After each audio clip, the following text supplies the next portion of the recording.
We'll call this meeting of the Committee of the Whole to order at 6:18. Roll call, please. Mrs. Allen? Here. Mayor Murphy? Here. Mr. Miller? Here. Mr. Doherty? Here. Mr. Burchett? Here. Mrs. Witt? Here. Ms. Marcus? Here. We have the approval of the minutes from the February 23rd meeting. If there are no changes, corrections, they will be approved as they are. Hearing none, they are approved. Well, Finance Director, do you have anything? No report, thank you. City Manager? Yes, I have one item. The bids for Cobblegate, the Cobblegate overlay and concrete part of the project, it came in about $150,000 over the engineer's estimate. Knowing that, that's obviously over the 10%, we would need to rebid the project. There was some discussion with our engineers, Chuck and Alicia, who are helping us out, that it indicated maybe we scale the project down, do the concrete portions, and go ahead and then do the overlay the following year. And so I thought, well, why don't we reach out to Montgomery County and see, you guys may remember we had a $150,000 EDGE grant from Montgomery County to help us with the project. And in speaking with Tawana, and I just want to get that you guys are okay that I do this, in communicating with her, she said that they can probably add another $50,000 to the original grant. It would just take a letter from me asking for it. So that's great news. That's about a third of the cost of the $150,000. So my end goal is that we would come back to you with new legislation, a supplemental for the project, and then obviously because we have to rebid it with it being over 10%. But I think that we should capitalize on this time when Montgomery County is willing to give us another $50,000 towards the project. I haven't provided the letter yet. I just wanted to make sure there would be support if we brought that forward. Yeah, it might be even more expensive if we wait until next year to do the second half. Correct. Right. Yeah. Okay. Thank you. That's all I've got under my report. Okay, Mayor, I have nothing to report, thank you. Law Director, No report, thank you. Clerk of Council. I have nothing, thank you. I have a question. I'm not sure if it's for you or for the IT department. On these things, like on the regular meeting, we've got A, B, C, D, E, and in here, we've got like numbers like 79, 25. Is there a way to put the numbers in there so we don't have to go back and forth? Makes it hard to use the iPad. I mean, the resolution number? Resolution and ordinance numbers. You mean a listing on the agenda or on the Yeah, tablet? can you put it like on the agenda in the iPad, maybe in the description or something? Oh, okay, I'll look and see. I'll get with Aaron and see how we can make that work on the 'Cause tablet. It's a little confusing going back and forth between paper and iPad. Yeah, okay. All right, thank you. Okay, we go into business. We have the ODOT participation for traffic paint purchase.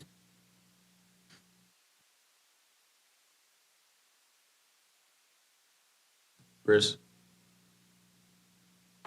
The ODOT paint. Yeah, this is just something that we have to update every couple years in order to be able to get a discount on buying the paint that we use to stripe the roads. And it's due to be, I guess, to be updated. And as soon as we get that, then we can put the order in for our traffic paint to paint the roads. So we need legislation approving the purchase. But we don't Go need into to have any program. dollar amounts at this point. We just approve it, given permission to go ahead and do it. To Is this for join. 2 years? Yes. And they'll come back with quotes. Chris, how do you get the actual dollar amount for the I think paint? it's kind of like state bid pricing where it's pretty much set. So it's the pricing that all the communities use. It just has to be updated every 2 years for us to be able to purchase out of that program. Yeah. And we have budgeted dollars to purchase the paint, correct? Yeah, we already have a budget for that. I'll make a motion to have legislation drawn up for the ODOT participation for traffic paint purchase. Any other questions or comments? Roll call, please. Mrs. Witt? Yes. Mr. Burchett? Yes. Mr. Doherty? Yes. Mr. Miller? Yes. Mayor Murphy? Yes. Mrs. Allen? Yes. Ms. Marcus? Yes. Next one is the audit modification agreement. Yes, thank you. This is an additional, this is a request for additional services for our annual financial audit. This is something that we've had over the last several years, not including last year, but for several years before that as well. So anytime we have over $750,000 in federal funds, we have to have what's called a single audit, and that's a special audit just on our federal money that we receive. So the auditors here have given me an estimate number here, or not an estimate, but a number of $4,120 to perform the single audit for this year, for this audit year for 2022. And what they do is they look at the projects that we had last year, how large the projects are, and estimate how much time they will need to conduct the audit, and then also to provide the reports, and then also to send all of that information to the federal government as well. So I just have a request here to modify our audit agreement with Clark Schaefer Hackett for the $4,120, and I appreciate your consideration. Thank you.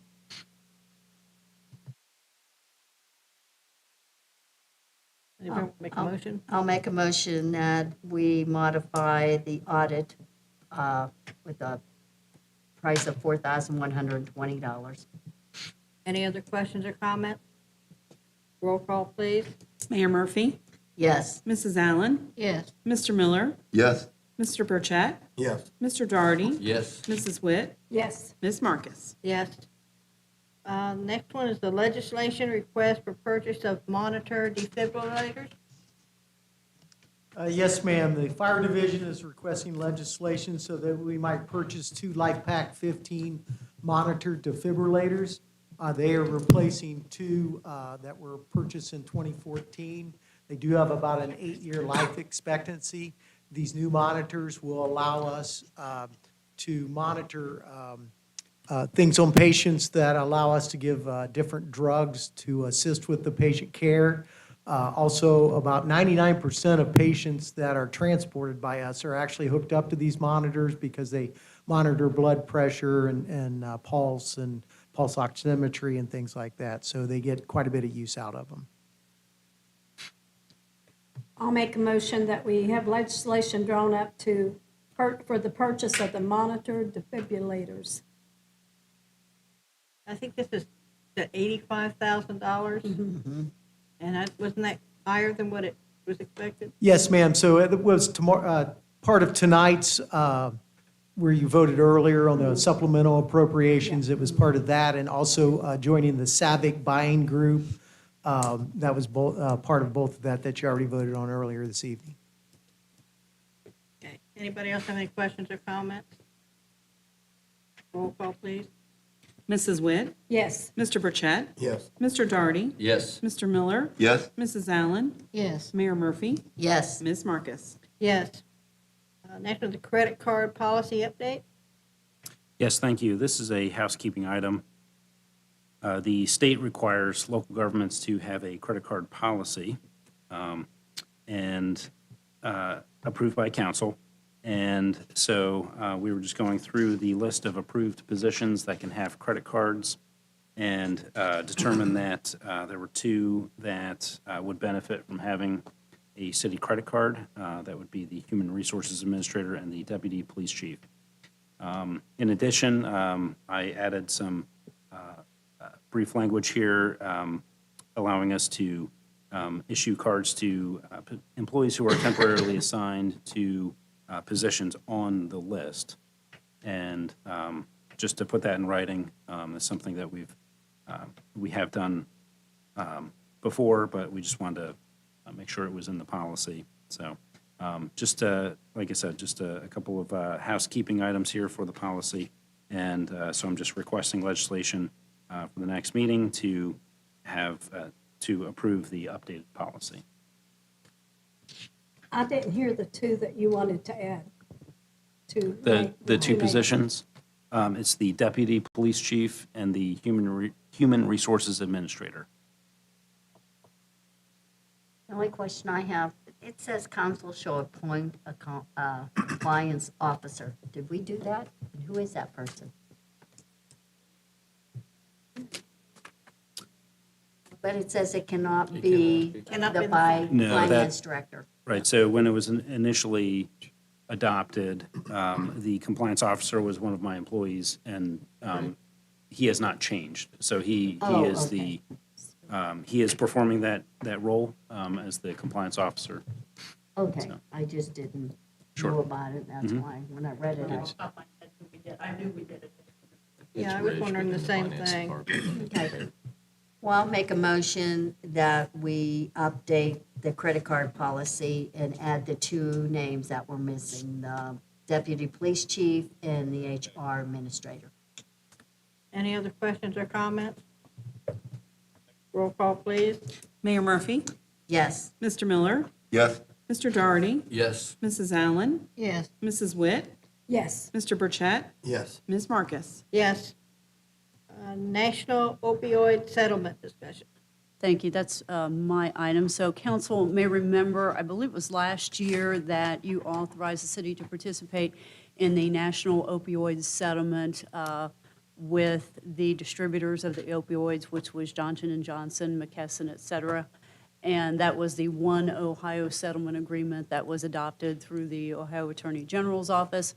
Now, we've received notice of a second national settlement that will be processed through that One Ohio Settlement Agreement with the pharmacies, which is a settlement with the pharmacies of Teva, Allergan, CVS, Walgreens, and Walmart.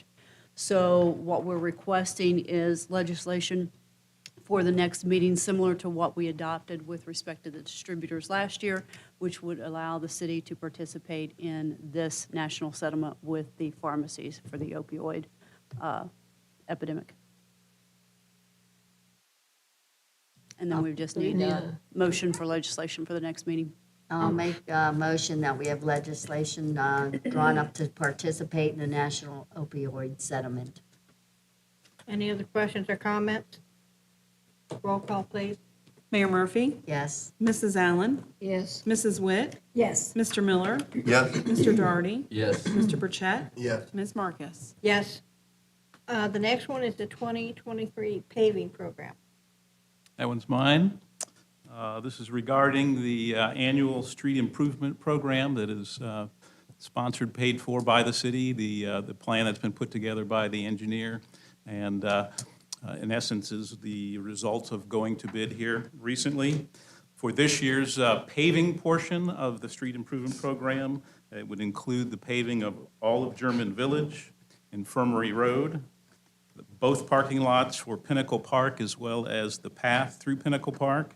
And then included in this year's work is going to be the final paving of Wright Landing. So that entire area will be done. So that project was put out to bid. Bids were received on February 24th and opened. And we are requesting legislation to award the bid to Barrett Paving Materials. They've done satisfactory work for the city in the past and feel that we're comfortable with what they're doing. Their bid came in at $641,000 and change, which is under the engineer's estimate of $662,000. So again, we feel very comfortable with that. In addition, I would note that a portion of that, $51,000 of that paving will be paid for through the funds in the Vance Dark fund that were earmarked already for the paving of Wright Landing. So we're going to be in really good shape from a budgetary standpoint, and we should be, again, in pretty good shape overall within the street improvement program. So again, just requesting that legislation be moved forward, authorizing the awarding of the bid to Barrett Paving for the paving work to be done by the city this year. I'll make a motion that we have legislation drawn up awarding the contract to Barrett Paving Materials for $641,242. Motion to approve. Any other questions or comments? Roll call, please. Mrs. Witt? Yes. Mr. Burchett? Yes. Mr. Miller? Yes. Mr. Doherty? Yes. Mrs. Allen? Yes. Mayor Murphy? yes, Ms. Marcus? Yes. The 2023 concrete program. This is the other portion of that street improvement program that we do annually. This would be the concrete abatement and work that is done. Included in this year's program for concrete work, isolated curb replacement, sidewalk replacement, and ADA curb ramp installation along North Lawn, that would be between Dryden and 741. Work along Springboro Road West, Viking Lane, and Kreitzer Road.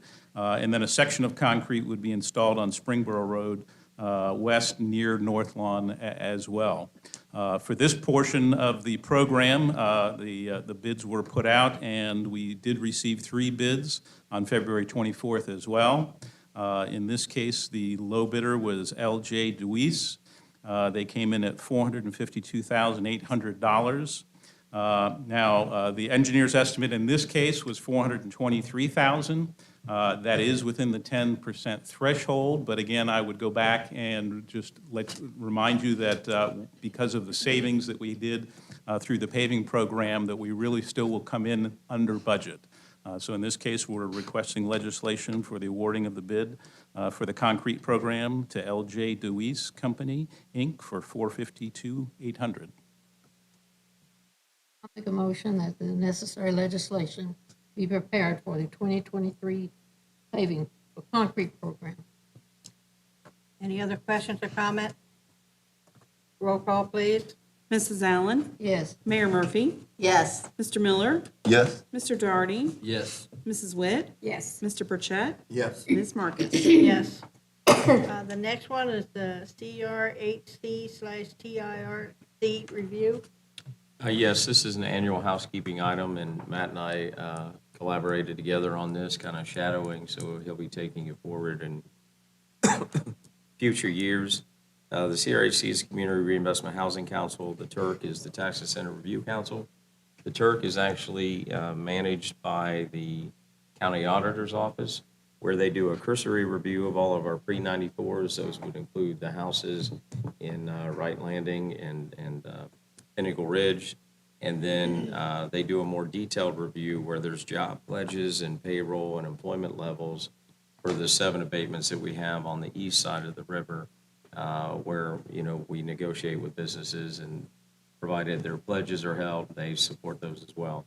The recommendations for the TURC was to move everything forward, allow all the active abatements to continue, and the Community Reinvestment Housing Council is made up of Moraine citizens, and they also do a similar review, and they also recommended that all move forward as well. There's one business 3 bond that is a little bit low in their numbers, and they recommended that staff write a letter reminding 3 bond of their commitments and to encourage them to try to get them met in the future year. That abatement does only have about another year. I think it goes for this year and in 2024, and then it'll be done. That was a 15-year abatement as well. So we're just asking for legislation to be prepared to support or to accept both the TURC and CRHC recommendations. Thank you.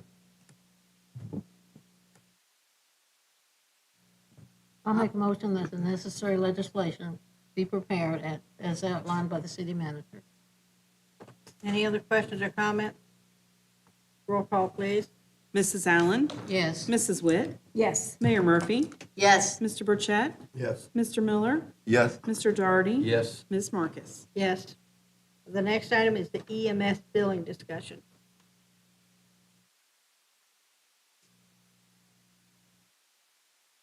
I'll come up front so I can see all your faces better, in case you have any questions. At the end of 2023, our current contract with Change Healthcare, which is our EMS billing company, expires. So I'm in the middle of preparing a proposal so that we may or may not get a new company. I wanted to make you guys aware of, some of you may not be aware of how we do billing, and see if you suggest any changes. I did poll the fire departments in our region around us here just to see how they're doing it, to see if we're doing it the same way. West Carrollton, Miami Township, which is also Miamisburg, and Kettering all do soft billing like we do.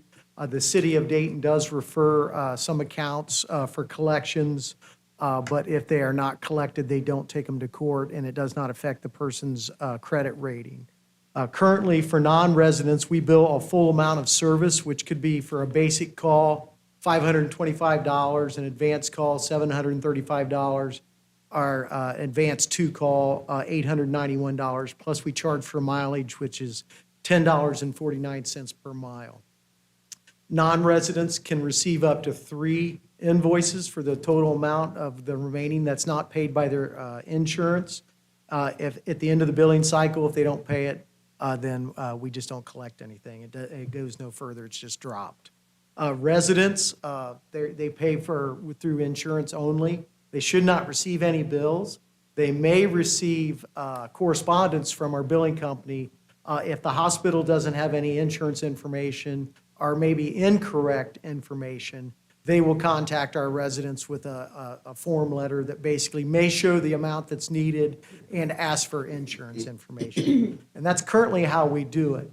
Before I wrote this proposal, I want to make sure that we're all on the same page and you guys are in agreement to go forward just like we're doing it now. Any questions? We don't go after non-residents for, No. We don't go after anybody for non-payment. So even non-residents, our residents, we don't go after anyone. Don has some input that we can do through the state in order to do these collections. He could probably better explain it. Sure. So some communities do pursue the unpaid balances for non-residents. And like, what Dave is asking for. And so in that case, if someone does not pay, then we would be able to forward that balance on to the Attorney General's office. So we're in the process of getting set up with them for tax collections, but they also collect for EMS billing and some other, types of, government services as well. So that's an option. It would be simple to get set up with them.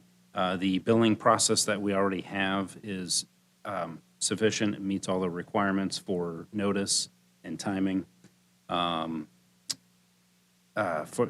us to,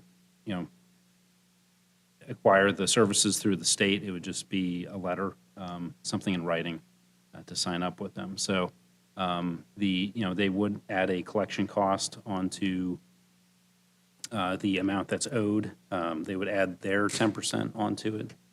So it's an option. And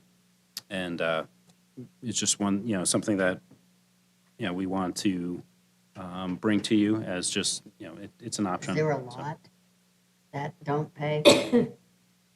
I'm not sure.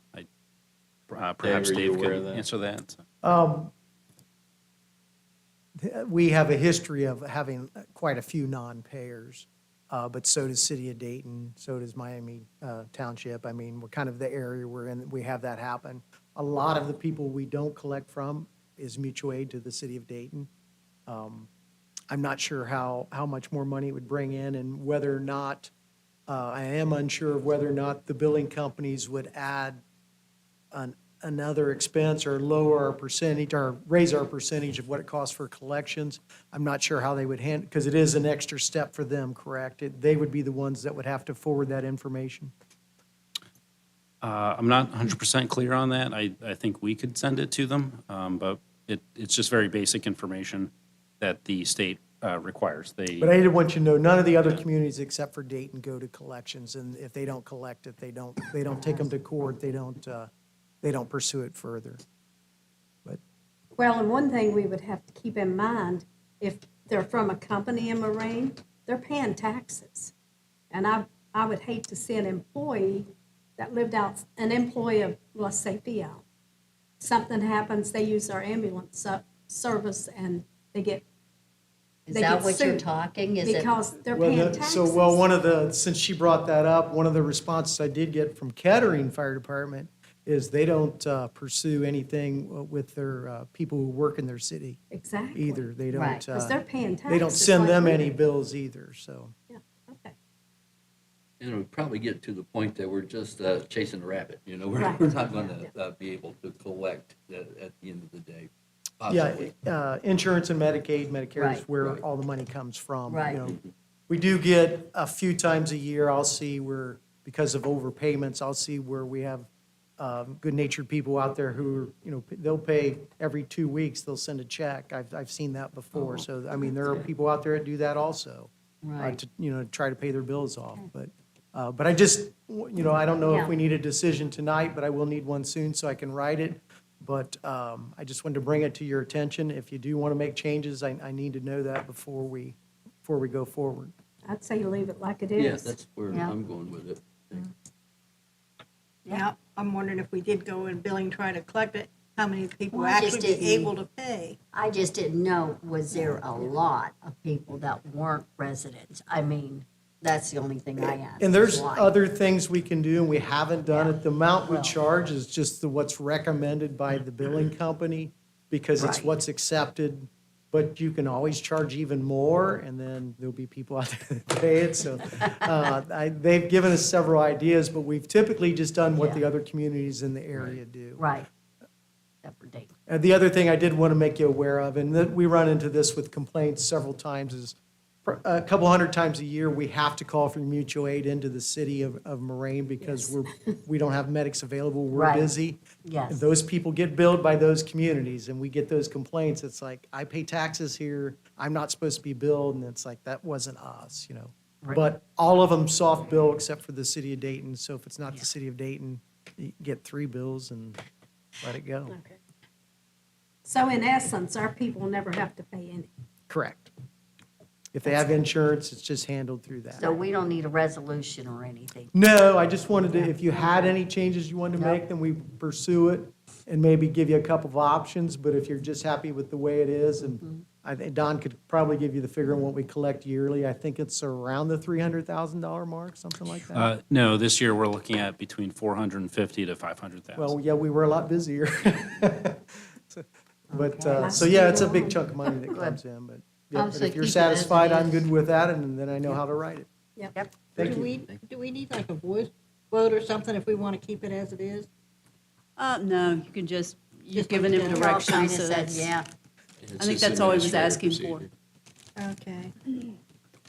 The last item is the railroad safety discussion. and That's resolution. my item. A couple days ago, the Ohio Municipal League had sent out some sample legislation if cities or municipalities in Ohio wanted to consider adopting, and basically the purpose of the legislation is to urge both the federal and state governments to take action to better protect citizens who live in and around railroads when a train derails, as has happened recently. So that sample resolution from the OML is included in your packet. So I sent that to the city manager and also to council earlier this week to see if council would like to add that to their next agenda, since you do have railroad tracks. Yeah. Well, there And was we've there was had a train derailment once in And Miami. we've had for- we had a slight derailment right here by the old Weiler Welding too. Yeah. That It was went just, into the fence line, so. So if you want to add that, then I would just need a vote to add that to the next meeting's make a agenda. resolution. Yes, a resolution. I'll make a motion to have a resolution prepared for the railroad safety. Any other questions or comments? Roll call, please. Mayor Murphy? Yes. Mr. Miller? Yes. Mrs. Allen? Yes. Mr. Doherty? Yes. Mrs. Witt? Yes. Mr. Burchett? Yes. Ms. Marcus? Yes. Our only audience member left, so we got nobody appearing for council. So we'll go with staff reports. I'll start back there with the fire department. So Mr. Miller brought up earlier about the clocks changing this weekend, so just a reminder for your smoke detectors and CO detectors. And if you need any, we still have some that are available for your homes at 937-535-1132, and we'll provide them for you. Thank you. Police department, I have nothing, ma'am. Thank you. street department, Nothing, ma'am, thank you. parks and rec, I have nothing, ma'am. Thank you. community development, No report tonight, thank you. law director, No, ma'am, thank you. finance director, I have no report, thank you. clerk of council, No report, thank you. city manager, Nothing further, thank you. mayor, Nothing further, thank you. Mr. Burchett, No report, thank you. Mr. Dougherty? No report, thanks. Mr. Miller? Nothing further, thanks. Mrs. Witt? Nothing further, thank you. Mrs. Allen? Nothing to add, thank you. Only got one item that I wanted to mention that has to do with the coyotes on first-tier suburbs. I did mention it to them. And there's a possibility that first-tier suburbs will get together and discuss the problem and see what other communities are doing about it. So if anybody has any input on that, how frequent sightings are in their communities or what, anything's being done, I'd like to know about it. I saw one last night on South Elm, ran across in front of me. Healthy looking, actually. They have a red box. You can go on, the city of Fairfield is redoing their ordinance. They just had the first vote on it last Monday at their council meeting. Do you know what the result of the vote was? I think they're going to allow, they didn't have hunting and trapping before, and I think they're going to allow trapping with licensed hunters and that, and also make it where maybe the homeowners can trap, but only on their property. And do what with the animal? Pardon? How would they dispose of the animal? It seemed to me like the licensed trappers had a way. I don't know if it's euthanasia in that, it wasn't made real clear in that, but, or relocation. I don't see how relocation's gonna work. You pretty much have to thin them out, which is what they did north of town. It got so bad that farmers and even the veterinarian I was going to got together and cleaned them out because they were killing all the dogs and cats. Clean them out how? Hunted them down and killed them. Like they did the deer in Kettering not too long ago. They gave the bow and arrow. Well, They were Well- here before we were. No, they weren't. but they'll overrun. They're not native to Ohio. They're coming down from the northwest. There are, I did some looking, and there are actually hunting groups dedicated in Illinois and I believe in Indiana, probably in other places, to hunting down the coyotes. Okay, well, I have nothing else, so we'll adjourn this meeting at 6:50.